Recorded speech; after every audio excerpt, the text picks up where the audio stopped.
అశోక్ నగర్లో ఐఏఎస్ ఇన్స్టిట్యూట్కి దమ్ము లేదా? చాలా క్లారిటీగా మాట్లాడుతున్నాను.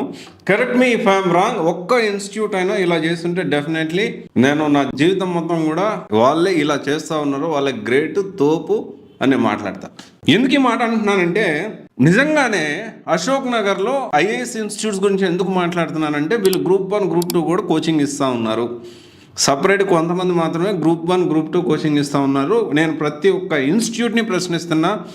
నేను ప్రతి ఒక్క ఇన్స్టిట్యూట్ డైరెక్టర్ని, అది గ్రూప్ 1 అయి ఉండొచ్చు, గ్రూప్ 2 అయి ఉండొచ్చు, లేకపోతే యూపీఎస్సీ ఇన్స్టిట్యూట్స్ అయి ఉండొచ్చు. అందరినీ కూడా ప్రశ్నిస్తూ ఉన్నా. ఒక్కొక్కరికి 1,00,000 నుంచి 5,00,000 1 మిలియన్ ఫాలోవర్స్ ఉన్న వాళ్ళు ఉన్నారు, 3 లక్షల ఫాలోవర్స్ ఉన్నారు, 1,50,000 ఫాలోవర్స్ ఉన్నారు, 1,00,000 ఫాలోవర్స్ ఉన్నారు. దాదాపు అప్రాక్సిమేట్లీ ఒక 100 ఇన్స్టిట్యూట్లు ఉన్నాయనుకుందాం.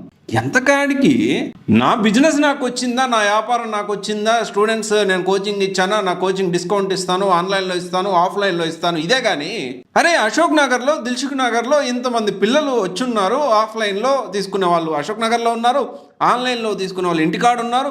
అరే వీళ్ళకి నోటిఫికేషన్ రాలేదు, మన గవర్నమెంట్ ఎందుకు ప్రశ్నించొద్దు? అది ఏపీ గవర్నమెంట్ అయినా కానీ, తెలంగాణ గవర్నమెంట్ అయినా కానీ ఎందుకు ప్రశ్నించొద్దు? అరే ఎంతో కొంత మన వాయిస్ వినిపిస్తే, మన వాయిస్ విని అరే కొంతైనా కదలికి వస్తుంది కదా, గవర్నమెంట్లో కదలికి వస్తుంది కదా. లేదు అట్లా ఎందుకు చేస్తారు భయ్?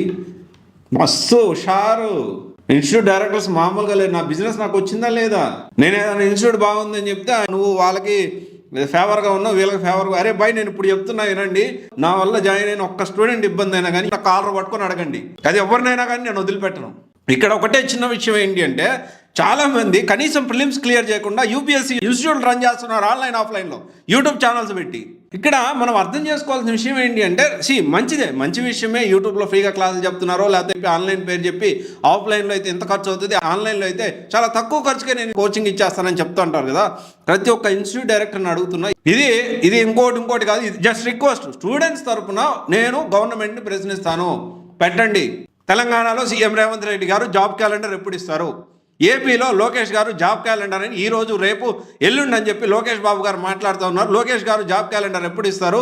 లేకపోతే సిబిఎన్ గారు జాబ్ క్యాలెండర్ ఎప్పుడు ఇస్తారు? ఇంతమంది పిల్లలు అశోక్ నగర్లో అల్లాడిపోతున్నారు. ఒక పూట తినక, హాస్టల్ ఫుడ్ పడక, ఇంట్లో వాళ్ళని డబ్బులు అడగలేక వయసు మీద పడిపోతా ఉంది, ఏజ్ బార్ అయిపోతా ఉన్నారు, పర్సనల్ లైఫ్ లేదు, ఏం లేదు, కూర్చొని రేత్రింబగళ్ళు ఆ జాబ్ కోసమే కష్టపడుతూ ఉన్నారు. ఎప్పుడన్నా ఆశగా నోటిఫికేషన్ వస్తుంది, గ్రూప్ 1 నోటిఫికేషన్ వస్తుంది, గ్రూప్ 2 నోటిఫికేషన్ వస్తుంది, లేకపోతే ఒక ఎస్ఐ కానిస్టేబుల్ నోటిఫికేషన్ వస్తుంది అని చెప్పి వెయిట్ చేసే వాళ్ళు చాలామంది ఉన్నారు. అయ్యా సీఎం రేవంత్ రెడ్డి గారు అని చెప్పి వీడియో రిక్వెస్ట్గా చేయొచ్చు కదా, ఇంకా జనాల్లోకి వెళ్తుంది కదా. స్టూడెంట్ ఇంకా మీకు కూడా బిజినెస్ అవుతుంది కదా.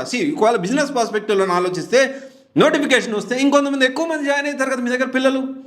అలా ఎందుకు ఆలోచించట్లేదు? ఒక్క ఇన్స్టిట్యూట్ కూడా మాట్లాడదు. ఎంత కాడికి నాకు అడ్మిషన్లు అయినాయా, ర్యాంక్స్ వచ్చినాయా, నేను యూపీఎస్సీ ర్యాంక్స్ వచ్చినాయి, పోయమ్మో టపాసులు పేల్సిన 1 1 2 2 3 3 4 4 వేసుకోగలిగిన వాళ్ళు, ర్యాంకులు కొనుక్కునే వాళ్ళు, లేకపోతే ఈ మాక్ ఎంట్రీస్ వచ్చిన వాళ్ళేమో ర్యాంక్స్ వేసుకున్నారు, హడావుడ్ చేశారు. అది కూడా చేతకాని వాళ్ళు ఏంటంటే, ఎవరైతే ఈ ఇన్స్టిట్యూట్లో ర్యాంక్స్ వేసుకున్నారో వాళ్ళ మీద కూడా ఏడవడం చేతకాని వాళ్ళు. ఇక్కడ అర్థం చేసుకోవాల్సిన విషయం ఏంటి అంటే, దమ్ము ధైర్యం ఉంటే అని నేను మాట్లాడిన కానీ స్టూడెంట్స్ పట్ల చిత్తశుద్ధి అనేది ఒక ఉంటే ప్రతి ఒక్క ఇన్స్టిట్యూట్ డైరెక్టర్ని నేను క్వశ్చన్ చేస్తూ ఉన్నాను. మీరు స్టూడెంట్స్ తరఫున మీ వాయిస్ వినిపించండి, జాబ్ క్యాలెండర్ గురించి ప్రశ్నించండి. జాబ్ క్యాలెండర్ కాదు, నోటిఫికేషన్ రావాలి. ఇప్పుడు జాబ్ క్యాలెండర్ అయిపోయింది.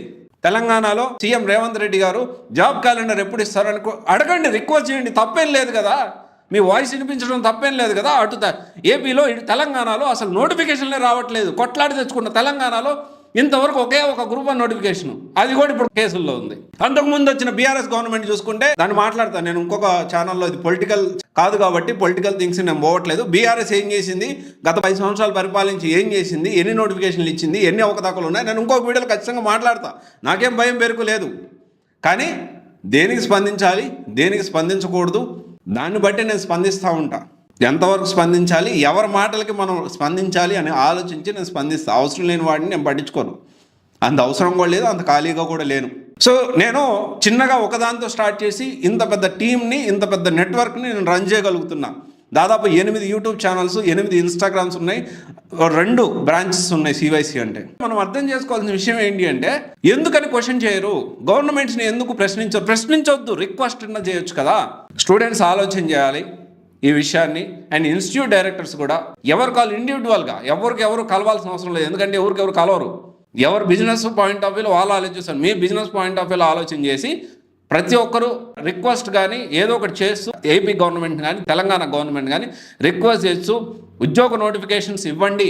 కొంతమంది ఒకరిద్దరు పోరాడుతున్నారు, ఒకరిద్దరు యూట్యూబ్ ఛానల్స్లో వాళ్ళకి ఇన్స్టిట్యూట్స్ కూడా ఉన్నాయి, పోరాటం చేస్తూ ఉన్నారు. వాళ్ళ పేర్లు మీ అందరికి తెలుసు. మాక్సిమం 1 or 2 మెంబర్స్ మాత్రమే ఉన్నారు. Group 1, Group 2, Group 3, Group 4 provide చేసే కోచింగ్ ఇన్స్టిట్యూట్స్ 1 or 2 ఇన్స్టిట్యూట్స్ డైరెక్ట్గా గవర్నమెంట్ని ప్రశ్నిస్తూ ఉన్నారు, తెలంగాణ గవర్నమెంట్ని. అది మనం చూసాం కూడా, వీడియోస్ కూడా చూస్తూ ఉంటాను నేను కూడా. సో ఇది ఒకసారి ఆలోచన చేయండి ఇన్స్టిట్యూట్ డైరెక్టర్స్కి. ఇది మీకు నిజంగా చిత్తశుద్ధి ఉంటే స్టూడెంట్స్ తరపున మాట్లాడండి, క్వశ్చన్ చేయండి, అడగండి, రిక్వెస్ట్ చేయండి. Thank you.